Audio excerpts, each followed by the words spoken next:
Hey guys, welcome back to my channel. Hope कि सब लोग बहुत अच्छे होंगे। आज मैं शेयर करने जा रही हूँ बस 2 ब्रेड से बन जाने वाला ये क्रिस्पी और टेस्टी इवनिंग स्नैक्स की रेसिपी, जो बच्चों को बहुत ज़्यादा पसंद आने वाला है। तो चलिए रेसिपी को स्टार्ट करते हैं।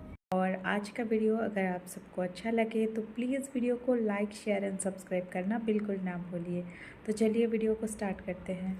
तो आज का ये क्रिस्पी और टेस्टी इवनिंग स्नैक्स की रेसिपी बनाने के लिए हम लेंगे एक बाउल, और यहाँ पे मैं ले रही हूँ 3 उबले हुए आलू को मैंने पहले से ही बॉईल करके रख दिया था, और ये बिल्कुल ठंडा है, मतलब रूम टेम्परेचर में है, ज़्यादा गर्म नहीं है आलू। तो अभी क्या करेंगे, आलू का जो छिलका है उसको निकाल लेंगे और 3 आलू को हम लोग इस बाउल में रख देंगे।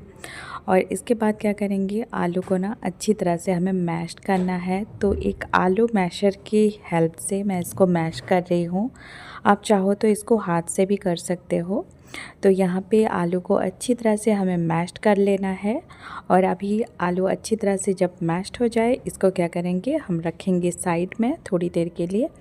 और तब तक क्या करेंगे, एक ब्लेंडिंग जार लेना है हमें, और इसमें लेंगे हम 2 ब्रेड। यहाँ पे मैंने 2 वाइट ब्रेड लिया है, जो नॉर्मली हम लोग खाते हैं वही वाइट ब्रेड लिया है। आप चाहे तो ब्राउन ब्रेड भी ले सकते हो। अब क्या करेंगे, ब्रेड को हमें तोड़ के ब्लेंडिंग जार में रख देना है, और इसको ना हमें ग्राइंड कर लेना है, इसका पाउडर बना लेना है। तो यहाँ पे ब्रेड का जो पाउडर है, ब्रेड क्रम्स है, वो बिल्कुल रेडी है। अब क्या करेंगे, जो मैश्ड किया हुआ आलू था ना, इसके ऊपर हम लोग जो ब्रेड हम लोग ग्राइंड किए थे इसको डाल देंगे। अभी क्या करेंगे, स्नैक्स को थोड़ा सा चटपटा बनाने के लिए इसमें कुछ बेसिक मसाले डालेंगे। तो इसमें पहले मैंने डाला है टेस्ट के अकॉर्डिंग नमक, 1 टीस्पून डालेंगे Kashmiri red chilli powder, 1 teaspoon डालेंगे रेड चिली फ्लेक्स, 1 टीस्पून यहाँ पे डालेंगे ऑरिगेनो, या तो फिर आप कोई भी इटालियन सीजनिंग डाल सकते हैं, मिक्स्ड हर्ब डाल सकते हैं, पिज़्ज़ा सीजनिंग डाल सकते हैं, कुछ भी जो भी आपके पास हो आप डाल सकते हैं। फिर इसमें डालेंगे थोड़ा सा कटा हुआ धनिया का पत्ता, और इसमें लास्ट में डालेंगे थोड़ा सा अदरक को ग्रेट करके। अभी सारी चीज़ों को ना हाथों से अच्छी तरह से मिक्स कर लेंगे, और इसको ना अच्छी तरह से बस मिक्स करना है, ताकि जो मसाला है ना वो आलू और ब्रेड में अच्छी तरह से कोट हो जाए, और ये एक डो के फॉर्म में आ जाएगा। तो आज का ये स्नैक्स के लिए जो डो चाहिए था ना, वो बिल्कुल रेडी है यहाँ पे। तो अभी क्या करेंगे, इससे थोड़ा सा पार्ट हाथ में लेंगे, और इसको ना मसल के ऐसे ही, मतलब सिलिंड्रिकल शेप देना है बस। कोई भी, मतलब नीचे किचन के बेस में हो या तो फिर कोई चकला हो, नीचे इसको अच्छी तरह से ऐसे सिलिंड्रिकल शेप दे देना है, और इसको छोटे छोटे पार्ट्स में कट कर लेना है। जैसे मैं यहाँ पे कर रही हूँ, कुछ इस तरह से इसको छोटे छोटे पार्ट्स में कट कर लेना है। तो आप क्या करेंगे, एक पार्ट्स को लेंगे सेपरेटली, और एक फोर्क लेना है, और फोर्क की जो फोर्क में ना ऊपर से इसको प्रेस कर लेना है, और कुछ इस तरह से डिज़ाइन बना लेना है। तो आपको जैसे पसंद हो आप वैसे ही फ्राई करके खा सकते हैं, एज़ इट इज़ भी इसको फ्राई करके खा सकते हैं काट के। पर ऐसे शेप देने से ना ये अच्छा दिखता भी है, और बच्चों को अच्छा भी लगता है, और ये बहुत ज़्यादा क्रिस्पी भी बनता है।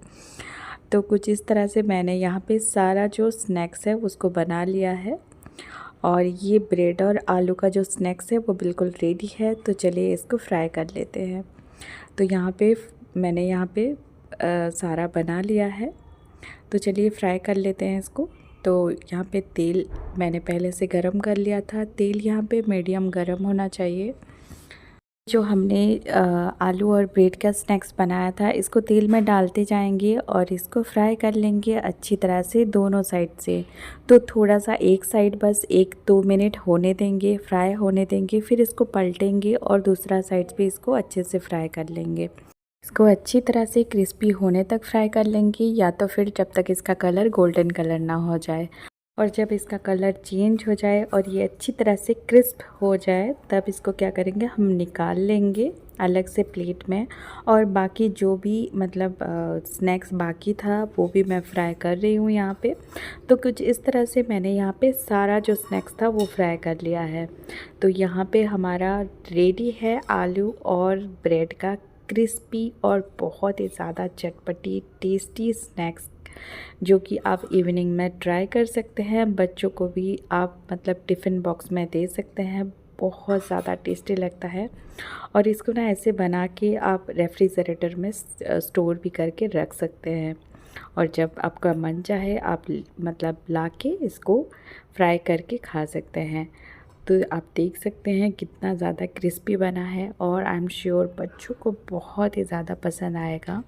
और आज का ये रेसिपी ज़रूर ट्राई कीजिए। इसमें बहुत कुछ सामान की बिल्कुल ज़रूरत नहीं है, तो इजीली बन जाता है। तो आज का रेसिपी अगर अच्छा लगे तो प्लीज़ वीडियो को लाइक शेयर एंड सब्सक्राइब ज़रूर कीजिए। Thank you so much, bye bye.